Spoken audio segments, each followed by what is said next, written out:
आज के इस ऑनलाइन आरबीएससी मैथ्स टॉपिक के क्लास 10th में अपन प्रायिकता यानी प्रोबेबिलिटी से जुड़े हुए कुछ सवाल समझेंगे। एक्सरसाइज 18 का जो सवाल है उसमें पहला सवाल, एक पासे को फेंकने पर 4 से बड़ा अंक आने की प्रायिकता क्या होगी? A dice is thrown. What is the probability of getting number greater than 4? तो देखिए, पासे को अगर अपन समझें तो एक पासे पर 6 अंक होते हैं, 1 से लेकर 6 तक। 6 से ज्यादा अंक पासे पर नहीं हो सकते, इसलिए पासे पर जितनी भी समस्त जो संभावित परिणाम अपन जिन्हें कह सकते हैं वो केवल 6 हो सकते हैं। अब प्रश्न पे आते हैं, 4 से बड़ा अंक that is it greater than 4। तो 4 से बड़े अंक 2 होते हैं पासे पर, एक 5 और 6। तो अपनी जो इवेंट है, अपनी जो घटना घटित हो रही है उसकी संभावना में, 4 से जो बड़े अंक की संभावना में जो अनुकूल परिणाम है, जो फेवरेबल आउटकम्स हैं, वो आएंगे 2। प्रायिकता का सूत्र, ई के अनुकूल परिणाम बटे समस्त संभावित परिणाम लगाते हैं और उसके उपरांत इनकी वैल्यू पुट कर देते हैं। जैसे 2/6 ये कैंसिल होके 1/3 इस प्रश्न की कि एक पासे को अगर फेंका जाए तो 4 से बड़ा अंक क्या आएगा, उसकी प्रायिकता क्या होगी, वो 1/3 होगी। पासे से जुड़ा हुआ एक दूसरा सवाल, एक पासे को फेंकने पर अभाज्य संख्या आने की प्रायिकता क्या होगी? अभाज्य संख्या यानी प्राइम नंबर्स की एक पासे को फेंका जाए तो उसमें प्राइम नंबर आने की क्या प्रोबेबिलिटी होगी, क्या प्रायिकता होगी? तो देखिए, प्राइम नंबर जो है वो 2 से शुरू होते हैं। 1 को प्राइम नंबर या अभाज्य संख्या नहीं माना जाता, अभाज्य संख्या अपन 2 से शुरू करते हैं। तो पासे पे जैसे मैंने बताया कि वही अंक कितने होते हैं, 1 से लेकर के 6 तक। उसमें अभाज्य संख्या की बात करें तो 2 हो गई, 3 हो गई और 5 हो गई। तो पासे पर कुल जो अभाज्य संख्याएं होगी वो 3 हुई, 2, 3 और 5। लेकिन कुल संख्याएं जो समस्त संभावित परिणाम है वो एक पासे पर, एक डाइस पर कितने होते हैं? 6 होते हैं। प्रायिकता का सूत्र लगाएं। मैं यहां सीधा इस सवाल को करने का प्रयास कर रहा हूं और इनकी वैल्यूज, जो अनुकूल परिणाम और समस्त संभावित परिणाम की वैल्यूज पुट करें 3/6 और इनको कैंसिल करने से जो प्रोबेबिलिटी, जो प्रायिकता आएगी वो 1/2 इसका आंसर होगा। अब फिर एक पासे से जुड़ा हुआ अगला प्रश्न, प्रश्न संख्या 8।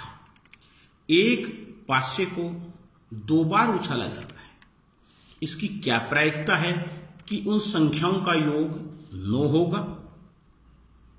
और दूसरा इसका प्रश्न है, उनका योग 13 होगा। तो देखिए, एक पासे को अपन 2 बार उछालें या 2 पासों को एक साथ अपन उछालें तो उनसे गठित होने वाली कुल जो घटनाएं होंगी वो 36 होंगी। 36 कैसे होंगी कि हर पासे पर 1 से लेके 6 तक अंक होते हैं। तो माना ये पहले पासे के 1 से 6 तक अंक थे और ये उस दूसरे पासे के 6 तक अंक थे। अगर इन सब की घटनाओं को अपन चेकर बोर्ड से इस प्रकार से चेक करें तो हर एक डिजिट की जो घटनाएं हैं वो 6 हो सकती हैं। तो कुल जितने भी 6 डिजिट हैं उनकी जो टोटल घटनाएं या इवेंट होगी वो कितनी होगी? 36 होगी। अपन इसको समझें, जैसे 1 आया, फिर 1 2 आया, फिर माना 1 3 आ गया, फिर एक पासे पे 1 है, दूसरे पे 4, फिर 1 पे 1, दूसरे पे 5, फिर 1 पे 1, दूसरे पे 6। इसी प्रकार अपन 2 को लेकर समस्त घटनाएं ज्ञात कर लेंगे, 3 को लेकर के ज्ञात कर लेंगे, 3 1 3 2 3 4 इस प्रकार से, 4 को लेके 4 1 4 2, 5 को लेकर के और 6 को लेकर के 36 कुल घटनाएं, कुल इवेंट्स अपन को यहां प्राप्त हो जाएंगी। अब अपना सवाल यह है पहला कि जिनका योग 9 हो, तो मैंने इस सवाल में वही घटनाएं हाईलाइट की है जिनका योग 9 हो। जैसे देखिए, एक घटना होती है 3,6, 3 और 6 का योग भिन्न होता है। दूसरी घटना आती है 4,5, 4 और 5 का योग भिन्न होता है। फिर आती है 5,4, 5 और 4 का जो सम है वो भी भिन्न होता है। फिर आती है 6,3, इसका योग भिन्न होता है। अनुकूल परिणाम योग न होने के अपने को प्राप्त हो गए 1, 2, 3 और 4। समस्त संभावित परिणाम कितने प्राप्त थे अपने को? 36। तो इसमें अपन देखें कि 9 योग वाले अनुकूल परिणाम 4, समस्त संभावित परिणाम 36। फॉर्मूला लगा करके इसमें वैल्यूज पुट करें तो 4/36, तो ये कैंसिल होकर के 1/9 इसकी प्रायिकता होगी। अपना इसमें दूसरा सवाल था 13 योग वाले जो प्रायिकता है वो क्या होगी? तो अगर पासे की 36 घटनाएं हैं तो उसमें अंतिम अपने को 6,6 की घटना प्राप्त होती है और इनका योग भी किया जाए तो 12 होता है। इसका मतलब 2 पासों को फेंकने से या फिर एक पासे को 2 बार फेंकने से ऐसी कोई घटना घटित नहीं होती जिनका योग 13 हो जाए। तो वो घटना क्या हो गई? शून्य हो गई, यानी असंभव घटना हो गई। समस्त संभावित परिणाम कितने हुए थे? वही 36 हुए थे।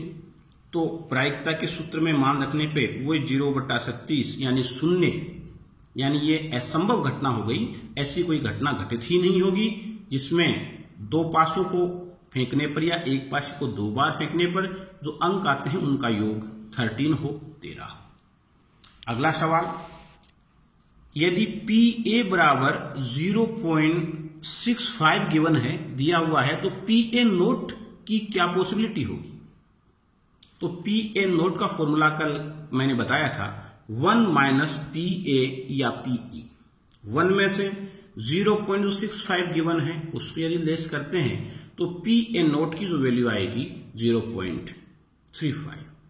और अगला सवाल इसमें 1 से 17 तक की प्राकृत संख्याएं जो नेचुरल नंबर होते हैं 1 to 17, उनमें से एक संख्या का यादृच्छिक चयन किया जाता है, यानी उसको रैंडमली सेलेक्ट अपन करते हैं, तो अभाज्य संख्या प्राप्त होने की प्रायिकता बताइए। तो यानी प्राइम नंबर की इसमें प्रोबेबिलिटी पूछ रहा है।